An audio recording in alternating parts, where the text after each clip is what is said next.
दुनिया का सबसे शानदार जहाज, जिसे कभी न डूबने वाला कहा गया, वो अपनी पहली ही यात्रा में बर्फीले पानी में हमेशा के लिए सो गया। क्या ये वाकई एक हादसा था या पहले से रची गई एक साजिश थी? साल 1912, दुनिया के इतिहास का वो सबसे बड़ा सफर, जो बस एक यात्रा नहीं बल्कि एक सपना था। 1500 से ज्यादा लोगों की कहानी जो एक ही रात में समंदर की गहराइयों में दफन हो गई। लेकिन क्या यह सिर्फ एक हादसा था या इसके पीछे एक ऐसी साजिश थी जो 112 साल बाद भी हमें परेशान करती है? टाइटैनिक, जिसका नाम ही शक्ति और शान का प्रतीक था, इसे व्हाइट स्टार लाइन कंपनी ने बनाया था। ये उस समय का सबसे बड़ा और सबसे लग्जरी जहाज था। इसके अंदर स्विमिंग पूल से लेकर जिम और स्क्वैश कोर्ट तक सब कुछ था। इसे अनसिंकेबल यानी अडोबने योग्य कहा गया था। लोगों का मानना था कि कोई भी शक्ति इसे नहीं डुबा सकती। Titanic, white star line company का गर्व, उस समय का सबसे बड़ा और सबसे शानदार जहाज। अंदर स्विमिंग पूल, स्क्वैश कोर्ट, आलीशान डाइनिंग हॉल, लग्जरी केबिन, मानो तैरता हुआ महल। लोग कहते थे इसे भगवान भी नहीं डुबा सकता। लेकिन इस सफर में एक अजीब बात थी। इस जहाज पर कई बड़े बड़े बिजनेस टाइकून और अमीर लोग सफर कर रहे थे। उनमें से एक थे JP मॉर्गन, जो इस जहाज के मालिक भी थे।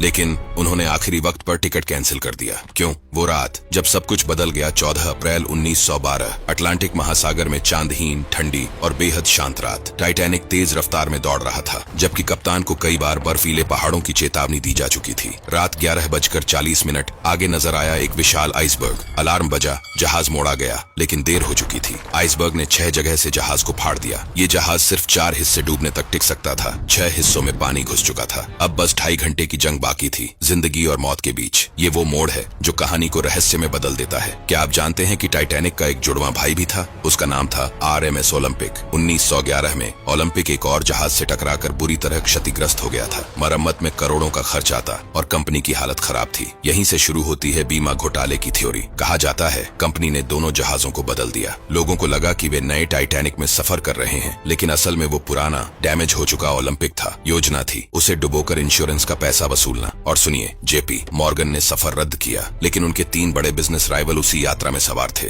तीनों उसी रात मर गए। टक्कर के बाद जहाज में अफरा तफरी मच गई। लाइफ बोट कम थी और कई आधी खाली रवाना हो गई। पहले अमीर यात्रियों को बचाया गया, जबकि सैकड़ों गरीब प्रवासी निचले डेक में फंसे रहे। दरवाजे बंद कर दिए गए। जहाज का म्यूजिक बैंड आखिरी सांस तक बजता रहा, ताकि लोग घबराए नहीं। कप्तान स्मिथ ने भी जहाज के साथ डूबना चुना। राहत जहाज RMS कारपैथिया ने सिर्फ 705 लोगों को बचाया। बाकी 1500 से ज्यादा लोग ठंडे पानी में जमकर मर गए। 1985 में टाइटैनिक का मलबा मिला, 73 साल बाद। लेकिन मलबा मिलने के बाद सवाल और बढ़ गए। इतने सारे आइसबर्ग वार्निंग क्यों नजरअंदाज हुई? क्या सच में टाइटैनिक की जगह ओलंपिक था? इतने बड़े जहाज में लाइफ बोट कम क्यों थी? और क्यों इतने ताकतवर लोग सफर से अचानक पीछे हट गए? कुछ गोताखोर दावा करते हैं जहाज के कुछ हिस्से गायब हैं, शायद सबूत छुपाने के लिए। कुछ कहते हैं पानी के अंदर गलियारे और हॉल अब भी वैसे ही हैं, जैसे 1912 में थे। टाइटैनिक सिर्फ एक जहाज नहीं था, ये इंसानी घमंड और लालच का प्रतीक था। ये हमें याद दिलाता है, चाहे तकनीक कितनी भी आगे बढ़ जाए, प्रकृति हमेशा इंसान से बड़ी है। आज टाइटैनिक 12,000 फीट गहरे पानी में सो रहा है, लेकिन उसके साथ सो रहे हैं हजारों सपने,